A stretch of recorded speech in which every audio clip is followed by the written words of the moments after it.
Anda kembali bergabung bersama kami dan kini kita masuki segmen dialog yang akan membahas mengenai hak angket kasus BLBI yang diajukan oleh sejumlah anggota DPR RI bersama Wakil Ketua Panitia Anggaran DPR RI Bapak Hari Azhar Aziz dan praktisi hukum Bapak Palmer Situmorang. Ya, selamat siang Bapak-Bapak, terima kasih telah hadir di studio. Saya langsung ke Pak Hari Azhar ini. Ya. Belum juga tuntas ini masalah interpelasi BLBI, kini sejumlah anggota DPR RI, mungkin termasuk Anda ini sudah mengajukan ini hak angket. Ini sebenarnya ada apa ini, Pak? Ini sudah dijawab interpelasi BLBI oleh pemerintah dan kita sudah agendakan insya Allah kalau tidak ada halangan pada Selasa besok bersamaan dengan soal Gubernur Bank Indonesia dan soal hak angket itu belum kita agendakan dan sudah ditandatangani oleh saya kira lebih dari 52 anggota. Syaratnya cuma sekitar 13 orang anggota itu bisa membuat usulan apapun. Ada apa nih sebenarnya di balik ini nih Pak? Apakah memang benar-benar meminta pemerintah untuk segera menuntaskan atau mengapa? Karena hak interpelasi dianggap kurang untuk bisa memberikan aspirasi nih Pak? Ya, memang ada beberapa anggota yang merasa tidak puas dengan jawaban pemerintah atas interpelasi BLBI yang sudah disampaikan DPR beberapa waktu yang lalu. Jadi saya kira ini bisa saja berjalan secara bersamaan atau ada juga pikiran diselesaikan dulu proses interpelasi ini. Apakah kita ambil kesimpulan misalnya persoalan belum selesai lalu kita lanjutkan kepada hak angket. Itu saya kira proses yang sedang dilakukan oleh beberapa anggota. Saya lebih menyarankan hak angket itu harus digolkan. Berikan kesempatan kepada pernah. Kalau saya tidak salah ya Pak Hari ya, ini hak angket pertama yang diajukan loh pemerintahan yang sekarang ini. Karena selama ini hak interpelasi juga sudah Anda pertama-tama udah mensinyalir. Apakah ini ada permainan politik sehingga seperti ada dagang sapi kah? Atau adakah yang mau dikritik sehingga supaya datang sesuatu umpan balik? Kan kira-kira begitu masuk pertanyaan Anda. Kita jangan berpretensi yang negatif lah. Memang kita sudah lama terkubur di dalam Orde Baru. Tercipta suatu sistem atau keadaan masyarakat yang selalu curiga satu lembaga dengan yang lain. Belum apa-apa udah curiga ya. Belum apa-apa sudah curiga. Nah sekarang mari coba kita dulu berpikir jernih. 10 tahun masalah BLBI tidak selesai. Investor asing seperti klien saya juga bingung melihat situasi di Indonesia ini. Sudah ada surat keterangan lunas, kok kenapa masih bisa digugat? Nah, tapi di satu sisi kalau kebenaran material kan tidak bisa dibantahkan. Kalau memang ternyata di situ ada yang tidak beres. Terus bagaimana pemecahan?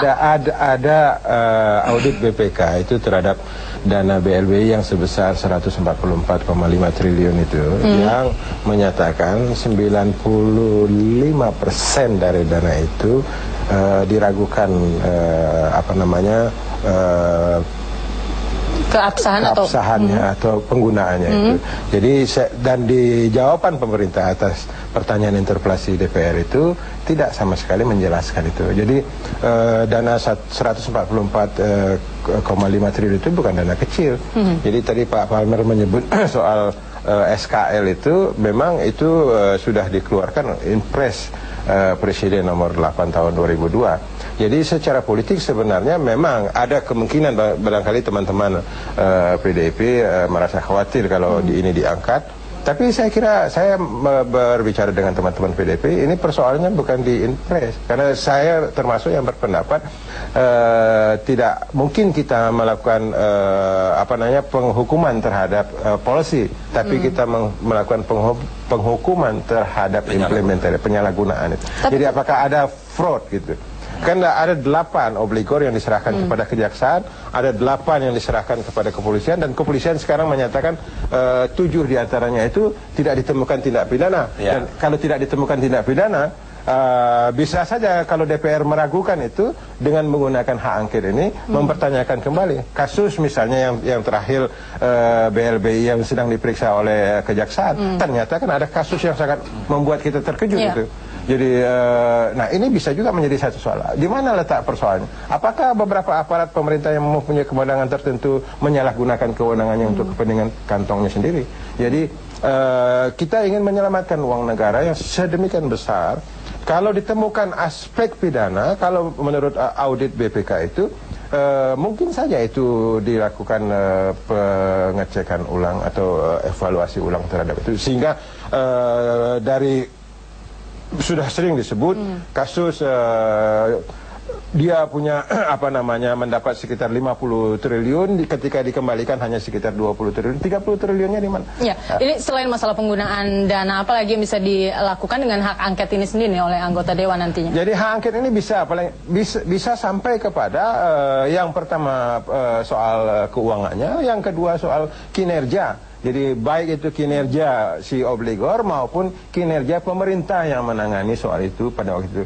Secara politis kalau begitu, maka saya menduga tidak ada beban untuk pemerintah sekarang. Memang untuk pemerintah yang sebelumnya kalau itu memang akan menjadi satu problem. Yang ketiga adalah kemungkinan kalau ditemukan aspek atau tindak pidana di dalam kegiatan penyaluran uang negara itu. Jadi kalau itu maka betul tadi disebut tim atau komisi atau nanti tidak tahu kalau itu disahkan hak angket ini akan bekerja sangat saya kira mungkin tidak hanya sekedar anggota DPR bisa menggunakan tenaga-tenaga ahli, barangkali Pak Palmer bisa barangkali kita undang untuk ikut menjadi bahagian daripada tim itu untuk melakukan atau menelusuri kasus ini.